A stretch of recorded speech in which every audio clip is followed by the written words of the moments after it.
Chapter 652, Mermaid Clues. Strongest Hunter. Klein was shocked by this nickname. After carefully recalling, he realized that the man didn't have a bounty on his head. That meant that Anderson Hood's description of himself in the dream world was real and reliable. He was more of a treasure hunter. Unfortunately, J.M. Sparrow hasn't killed any pirate admirals. Otherwise, I would be the strongest hunter. Klein didn't let down his guard as he coldly looked at the man. As long as Anderson Hood showed any signs of abnormality, he would immediately throw the charm in his hand. After all, the activation incantation was all the same. At his sequence, he could do it simultaneously while injecting his spirituality. Upon hearing the Admiral of Stars' introduction, Anderson seriously shook his head. "No, I'm not the strongest hunter." Oh, he's still rather humble. Klein sighed inwardly. Anderson chuckled and added, "Admiral of Stars, if you really insist, then it's best if you add the condition, below that of a demigod." Yes, the strongest hunter below that of a demigod. I take back what I just said. The corners of Klein's mouth twitched indiscernibly. Seeing no response from the Admiral of Stars, Anderson naturally lowered his arms. "These waters are very dangerous, but it contains many treasures. In this regard, I believe the two of you are very aware. In the past, many adventurers, or more precisely, treasure hunters, have entered these waters to seek our fortuitous encounters, but most of them didn't leave these waters alive. I'm talking about most, so there are always some lucky ones who can obtain items and ingredients while successfully leaving. The treasure hunting team I was in was organized by two treasure hunters who are experienced in this area. They claim to be very aware of which ruins are not to be explored in the first half of the safe route and which ruins could be attempted. They also claim to know which methods should be used to hunt various kinds of monsters, as well as what methods should be used to avoid evil creatures who have lost control. I've always been curious about these waters and was successfully convinced by them and joined the expedition." And then, Katlia looked at the figure opposite her with her black eyes that had a purple hue.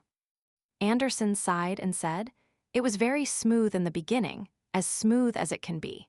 We avoided danger and obtained many of the relics left behind by former explorers, and we also hunted some monsters and obtained several ingredients. Everything changed when we discovered a strange temple on a submerged island. There were many murals which remained intact. This gentleman has also seen it in the dream world." He used his chin to gesture at Klein. "That's not important," Klein replied calmly. Anderson shook his head and smiled bitterly. One of the murals was very sinister. It described a pilgrimage proceeding forward amidst a parted sea. The leader of the pilgrimage is depicted as an angel, having long silver hair that reached his back. He had very mild facial features. I was the first to arrive in front of that mural. I reached out my right hand and habitually outlined the various lines in midair. It's true, I really didn't touch it. I was at least 5 centimeters away, but to my surprise, the angel in the mural suddenly opened his eyes. Your nickname as the strongest hunter must have been forced as a result of you attracting too many problems." Klein scoffed silently, without any sense of pity. "Silver-haired angel?" Katlia asked in return. "Yes, but I'm not sure which angel it is. At the very least, he hasn't appeared in any of the portraits of the 7 churches. Of course, the mural artist might have casually added it, and it might not be real." Anderson was just about to raise his hand to comb his hair when he discovered that the man wearing a round neck shirt, a brown jacket, pantaloons with a dark-colored cap was coldly staring at him. It appeared as though any abnormal action would result in the man attacking without hesitation. But at that moment, Klein was thinking about something else. This fellow is very professional when it comes to art. At the very least, the typical person wouldn't be able to know of so many religious portraits. Katlia, who didn't receive an adequate answer, immediately turned her head towards Klein, her gaze filled with an inquisitive look.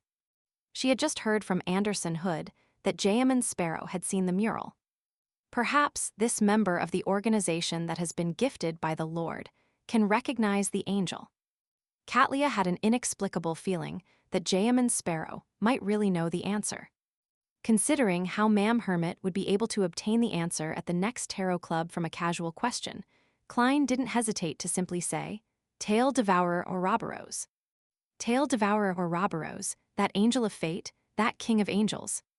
Katlia unknowingly pursed her lips as the purple hue in her eyes turned slightly more obvious.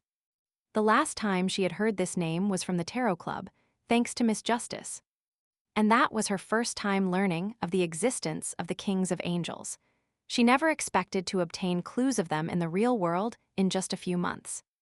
Tail Devourer Ouroboros, Anderson ruminated over the name in a daze. Klein didn't speak further, showing his disinterest in explaining. Seeing how the Admiral of Stars wasn't speaking a word, Anderson could only laugh and continue. "I thought I was hallucinating back then, because the mural didn't show any abnormality after that. Following that, our team fractured into two. Most of them were frightened by my account and believed that they shouldn't continue exploring the temple. The remaining third desired to obtain more treasure and began setting off deeper into the temple. We waited an entire day, noons switched night a total of 3 times, but we didn't manage to see them return. We were all outstanding treasure hunters, so we knew that something must have gone wrong. After making some confirmations, we didn't dare stay any longer or wait. We immediately left the temple and got onto the ship to return the way we came. We had already received plenty, and we didn't wish to take any more risks." "Wait, none of you had the intention to save your companions?" "Yes, a treasure hunting team that is temporarily put together will only bother with themselves and the few friends they are familiar with when they encounter danger. According to my experience, those companions of yours that vanished might be eating the fingers of corpses." Klein lampooned and didn't reprimand Anderson. Anderson sighed again and said, "After leaving that temple, I discovered that there was something abnormal about myself. On the one hand, I became very unlucky, with everything I do failing. Even when drinking light beer in silence, I'll realize that someone had used a beer barrel as a toilet and pissed in it. Well, that's not what I encountered. It was my companion. On the other hand, we obtained control of ourselves in our dreams. We were no longer in a reverie and knew something, but we had no means to take action. Therefore, a number of my companions, a third of the original number of people, ventured deep into the dream world. Ha, they never returned." Katlia, who had been listening in silence, asked, "What about their bodies in the real world?" "Mutated into monsters, killing quite a number of my remaining companions and sailors." Anderson took an obvious deep breath. "We might have successfully killed those monsters, but due to the lack of sailors as well as encountering a streak of bad luck, we failed to reach this island in time before the storm arrived. Therefore, our ship sank. Likewise for our loot. The rest of my companions either drowned, got struck by lightning, or got eaten by the underwater monsters. I didn't see all of it myself. As for me, I was relatively stronger and luckier than them. I was sent flying by the waves and successfully swam to the shore of this island and began attempting to create a canoe to leave this area. As you can see, even my final axe has shattered. It was also reflected in the dream." Anderson's final sentences were directed at Klein. "They really are a treasure-hunting group, plagued with bad luck." Klein inwardly drew the crimson moon for him. He believed that Anderson's description was likely real. His experience didn't seem to be fabricated out of thin air.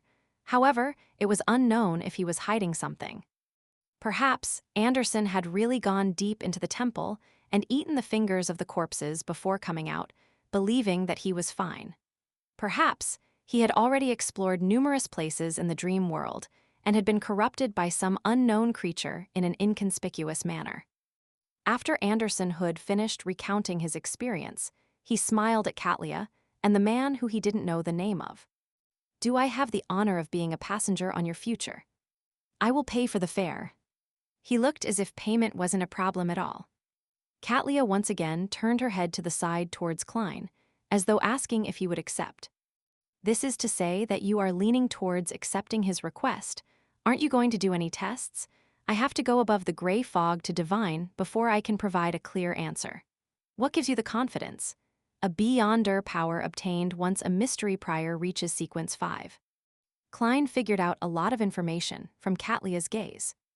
Just as he was hesitating, Anderson hurriedly said, "I'm very familiar with the route ahead. I can help you avoid the latent dangers on the safe sea route, and I can tell you which ruins aren't to be explored. I can also give you early notice to avoid the singing voices of the mermaids in time. Singing voices of mermaids. Klein's eyes nearly lit up as it took him a great deal of effort to maintain J.M. Sparrow's image. Yes, a day's voyage from here, and I mean a day in terms of the world outside. We will circle around a ruin and turn. Upon saying that, Anderson suddenly realized something as he shut his mouth with a smile without saying anything more. Klein thought for a moment and took out a gold coin in front of Anderson as he silently chanted. Anderson Hood is problematic. He repeated 7 times and went through the standard process of divination, but he didn't hold any hopes for an answer.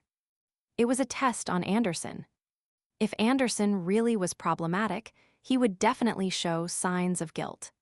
After all, he couldn't be certain of J.M. Sparrow's divination standard and was unable to determine if he could disrupt it successfully. Ding! The gold coin was flung into the air before landing. Klein glanced at it before putting it into his pocket. No problem. I'll later make a confirmation by going above the gray fog. Klein added inwardly. Katlia looked at Anderson and nodded. I agree to your request. However, after we leave these waters, you need to hand over half of what you have. If there's nothing, I'll not take anything either. Anderson fell silent for a few seconds before smiling again. Deal. Having found a way out, he clearly relaxed as he smiled. Also, I have to warn you that although my bad luck is limited to me alone, you should be careful because I might attract monsters. Of course, I believe that with you, this gentleman and myself, we should be able to guarantee our safety. Just as he said that, the entire island quaked. A smoky plume emanated out of the primitive forest. Don't tell me a monster is really coming. Anderson subconsciously turned agape.